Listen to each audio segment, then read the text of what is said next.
जैन साथियों, अभी आप लोग YouTube पे बहुत ज्यादा देखते होंगे, हर एक सोशल मीडिया पे देखते होंगे कि कोई राजनेता अंडमान निकोबार गया है, अंडमान निकोबार से आ गया है। अंडमान निकोबार में ऐसे पेड़ की कटाई चल रही है, बहुत सारा वहां पे इंफ्रास्ट्रक्चर बनने जा रहा है।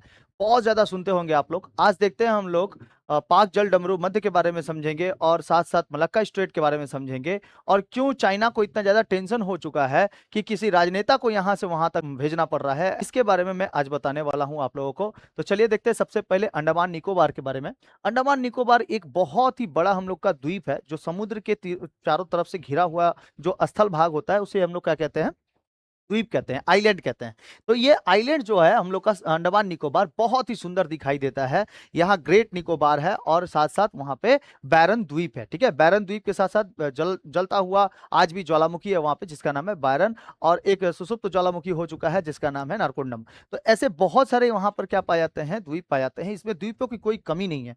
साथ साथ हम लोग अंडमान निकोबार के बारे में जानेंगे कि अंडमान निकोबार एक ऐतिहासिक परिचय के रूप में देखा जाता है। तो प्राचीन काल में जनजातियां यहाँ पाई जाती है, प्राचीन काल से लगभग हजारों साल पुरानी। ऐसी माना जाता है कि इन द्वीपों पर मानव बस्तियां कम से कम 2000 से लेकर 30,000 साल पुरानी है। यहाँ पर मानव बस्तियां, यहाँ पर कई सारे ट्राइबल्स पाए जाते हैं, जो जनजातियां जारवा, उसके बाद हो गया आपका ओंगे, सुपेन, और भी सेंटिनली, ऐसे कई सारी क्या पाई जाती हैं, जनजातियां पाई जाती हैं। ये जनजातियां बहुत ही फेमस है यहाँ पर।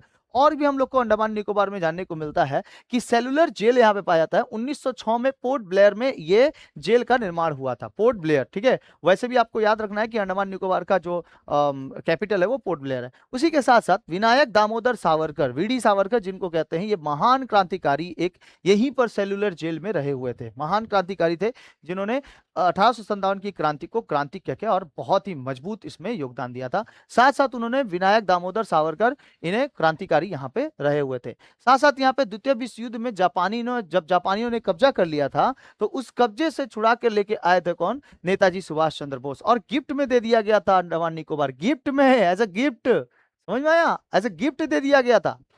और अंडमान निकोबार जो है वो हम लोगों का है। ये हम लोग गर्व से कह सकते हैं कि हम लोग का जो सीमा है, भारत की सीमा, वो कहां तक फैली हुई है, अंडमान निकोबार तक फैली हुई है, साउथ साइड से।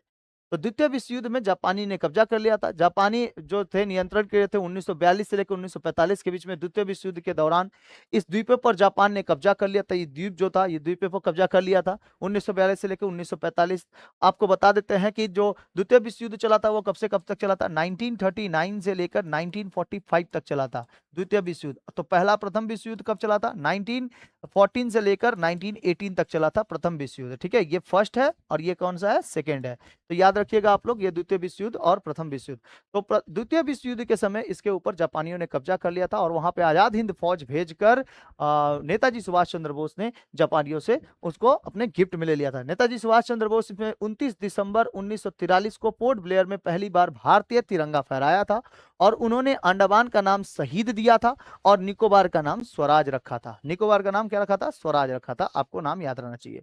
इसी तरीके से यहाँ पर ग्रेट निकोबार में एक परियोजना चल रही है, ग्रेट निकोबार प्रोजेक्ट। ठीक है, ये प्रोजेक्ट चल रहा है। इसमें भारत सरकार एक द्वीप पर मेगा प्रोजेक्ट बना रही है, मेगा प्रोजेक्ट पे काम कर रही है। यहाँ पर इंफ्रास्ट्रक्चर बढ़ेगा, यहाँ पर लोगों को रोजगार मिलेगा, यहाँ पर लोग वहां पर जो आएंगे आराम से, एरोप्लेन उतरेगा वहां पर। ठीक है, पूरा रनवे बनेगा बढ़िया तरीके से। इस पे बहुत खर्चा किया जा रहा है। राष्ट्रीय कंटेनर ट्रांसशिपमेंट टर्मिनल का निर्माण हो रहा है। यह ग्रीनफील्ड अंतर्राष्ट्रीय हवाई अड्डा है। एक गैस और सौर आधारित बिजली यहाँ पे संयंत्र है। एक नए टाउनशिप का विकास होने जा रहा है। यहाँ पर नए टाउनशिप का विकास यहाँ पर बेहतरीन तरीके से होगा। ये देखिए पूरा का पूरा ये जीएनआई पूरा का पूरा ग्रेट निकोबार आइलैंड का ये पूरा प्रोजेक्ट है, और बहुत ही बेहतरीन तरीके से इतने बड़े इलाके में बन रहा है ये पूरा प्रोजेक्ट। इतना बड़ा इलाका, ये इतना बड़ा इलाका पे प्रोजेक्ट बन रहा है।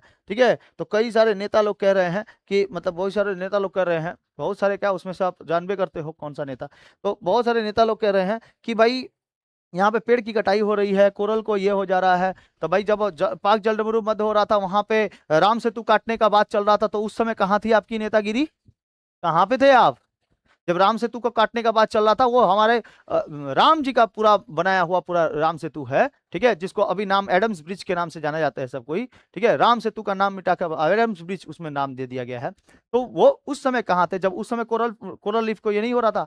आज इंफ्रास्ट्रक्चर बनाकर आज हमारा देश आगे प्रगति की ओर बढ़ते जा रहा है। वो बोला जाता है ना, कोई चीज प्रगति की ओर बढ़ते चला जाता है, उसको पीछे खींच के सबको गिरा देता है, ठीक है, लेकिन जब वो सीढ़ी के ऊपर उठ जाता है ना, तो उसके बाद छत पे से जाकर सीढ़ियां गिरा देता है, भाग ससुरा, तुम बहुत बदमाश है तुम, ठीक है, हमको गिराना चाहता था। तो उसी तरीके से होता है, ये पूरा का पूरा एक मेगा प्रोजेक्ट बनाया जा रहा है, बहुत खतरनाक बनाया जा रहा है। इससे अब फर्क क्या है, देखिए, जैसे ईरान जो है, ईरान पूरा कब्जा करके रखा हुआ है ना, पूरा का स्ट्रेट ऑफ हॉर्मुज पे, ठीक है, पूरा कब्जा करके रखा हुआ है, यहाँ से किसी को आने जाने नहीं दे रहा है। तो उसी तरीके से हम भी लोग चाहे तो ये अगर बन गया तो हम लोग नजर रख सकते हैं किसके ऊपर, चाइना के ऊपर नजर रख सकते हैं। यहाँ चाइना से ना बहुत सारा यहाँ से इसका जो प्रोडक्ट होता है वो आता जाता रहता है, लगभग 70 से 80% आता जाता रहता है। तो इसके ऊपर हम लोग क्या रख सकते हैं, ये अगर बन गया, ये अंडमान निकोबार में हम लोग को बन गया, तो हम लोग यहाँ पे टैक्सेस लगा सकते हैं, यहाँ पे कोई आएगा जाएगा तो वहां पे हम लोग उसका नजर रख सकते हैं, यहाँ पर अपना रडार खड़ा कर सकते हैं, जो भी होगा यहीं पर हम लोग रख सकते हैं, चाइना के ऊपर नजर रख सकते हैं। भारत का ये मसला है, ठीक है। दूसरा क्या है कि यह मलक्का द्वीप जो है, यहाँ से बहुत सारा चाइना का प्रोडक्ट जाता है, शिपमेंट जो होते हैं वो 70 से 80% जाता है, ठीक है, कहीं पे 80% लिखा रहता है, कहीं पे 70% रखता है, ज्यादातर यहीं से जाते हैं लोग, क्योंकि यहाँ पर पूरा का पूरा क्या है कि देश के आधा से अधिकतर हिस्से जो होते हैं चाइना का, वो इधर ही से जाता है, वो इंडोनेशिया से होते हुए नहीं जा पाएगा, बहुत ज्यादा उनको समय लग जाएगा। अगर ये लोग इधर से गए, इंडोनेशिया से होते हुए गए, तो बहुत ज्यादा समय लग जाएगा। इसीलिए ये लोग यूज करते हैं किसका, मलेशिया के द्वारा, यहाँ पे मलक्का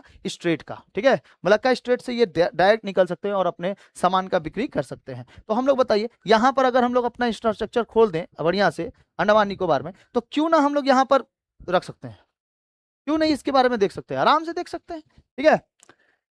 तो आई थिंक आपको ये वीडियो समझ में आया होगा।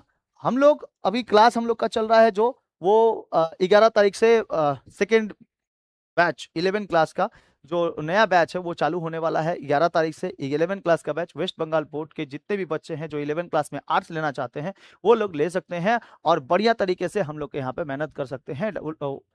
ऑफलाइन कोचिंग भी है और साथ साथ ऑनलाइन भी है। ऑफलाइन एंड ऑनलाइन दोनों ही क्लासेस आपको प्रोवाइड कर दिए जाएंगे, ऑनलाइन पीडीएफ भी मिल जाएगा आप लोग को साथ में।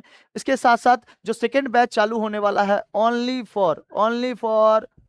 फॉर ऑनलाइन क्लासेस के लिए, ये रात को 9 बजे से क्लास होगा। अगर कोई एनरोलमेंट लेना चाहता है तो वो एप्लीकेशन पे जाके मुझको मैसेज कर सकते हैं, उनको भी मिल जाएगा। साथ साथ हम लोग का जीके जीएस का भी न्यू बैचेस चालू होने वाला है।